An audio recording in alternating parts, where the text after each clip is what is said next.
Hello दोस्तों, कैसे हैं आप? उम्मीद करती हूँ आप सभी बहुत अच्छे होंगे। चलिए जानते हैं अपनी आज की कहानी के बारे में। रोहित एक सॉफ्टवेयर इंजीनियर था। वह दिन रात अपने काम में डूबा रहता ताकि उसके परिवार को कोई कमी ना हो। लेकिन उसकी व्यस्तता ने धीरे धीरे साक्षी को अकेला महसूस कराना शुरू कर दिया। साक्षी, जो पहले रोहित के साथ बेहद खुश थी, अब भावनात्मक रूप से खुद को अलग महसूस करने लगी। वह चाहती थी कि रोहित उसके साथ समय बिताए, उसकी बातें सुने, लेकिन रोहित के पास वक्त की कमी थी। इसी दौरान साक्षी की मुलाकात रजत से हुई। रजत उसके पुराने दोस्त का जानने वाला था और धीरे धीरे दोनों की बातें शुरू हो गई। रजत साक्षी को वो ध्यान और समय देने लगा जिसकी उसे तलाश थी। साक्षी को रजत के साथ बातें करने में सुकून महसूस होता और वह उसे अपनी सारी परेशानियां भी बताने लगी। लेकिन धीरे धीरे ये मुलाकातें सिर्फ दोस्ती तक सीमित नहीं रही। अब साक्षी का मन रजत की ओर खिंचने लगा और वह अनजाने में एक ऐसी राह पर चल पड़ी जो उसकी शादीशुदा जिंदगी के लिए घातक साबित हो सकती थी।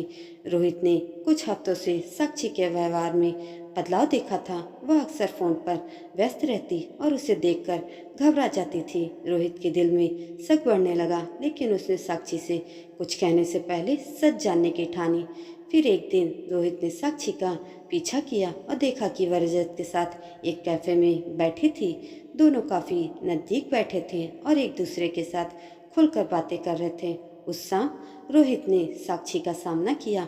उसने साक्षी को घर के दरवाजे पर ही पकड़ लिया, लेकिन उसके चेहरे पर गुस्से की जगह एक अजीब सी शांति थी। उसने कहा, साक्षी, मैं जानता हूँ कि तुम रजत से मिल रही हो, लेकिन मैं तुमसे कुछ पूछना चाहता हूँ। क्या तुम अभी भी इस रिश्ते को बचाना चाहती हो? तब साक्षी की आंखों में आंसू भर आए। वह कुछ देर चुप रही, फिर टूटे हुए शब्दों में बोली, मैंने गलती की है रोहित। मुझे यह महसूस हुआ कि मैं तुम्हारे ध्यान की कमी के कारण किसी और की तरफ झुक गई हूँ, लेकिन यह सच है कि मैं तुम्हें और हमारे परिवार को खोना नहीं चाहती। रोहित ने गहरी सांस ली और कहा, हर इंसान गलती करता है साक्षी, लेकिन जो सबसे महत्वपूर्ण है वह है गलती से सीख लेना। अगर तुम सच में इस रिश्ते को बचाना चाहती हो तो हमें आपस में खुल के एक दूसरे से बात करनी होगी। हमें यह समझना होगा कि हम कहाँ गलत हुए और हमें उसे ठीक करने की कोशिश करनी होगी। साक्षी ने महसूस किया कि रोहित का प्यार और माफ करने की ताकत ही इस रिश्ते को दोबारा पटरी पर ला सकती है। उसने रोहित से माफी मांगी और दोनों ने अपने रिश्ते की पर फिर से काम करने का फैसला किया। उन्होंने मिलकर एक नए सिरे से शुरुआत की, जहां उन्होंने एक दूसरे की जरूरतों और भावनाओं को बेहद समझा। दोस्तों, इस कहानी का यह सबक है कि रिश्तों में गलती होना आम बात है, लेकिन सबसे जरूरी है कि उसे सही समय पर समझना और उसे सुधारने की कोशिश करना।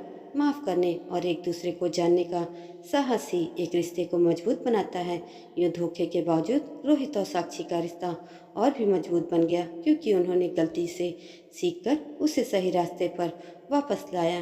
दोस्तों, ये कहानी आपको कैसी लगी कमेंट करके ज़रूर बताइएगा और ऐसी ही अन्य कहानियों के लिए मेरे चैनल को सब्सक्राइब भी जरूर कर दीजिएगा। धन्यवाद।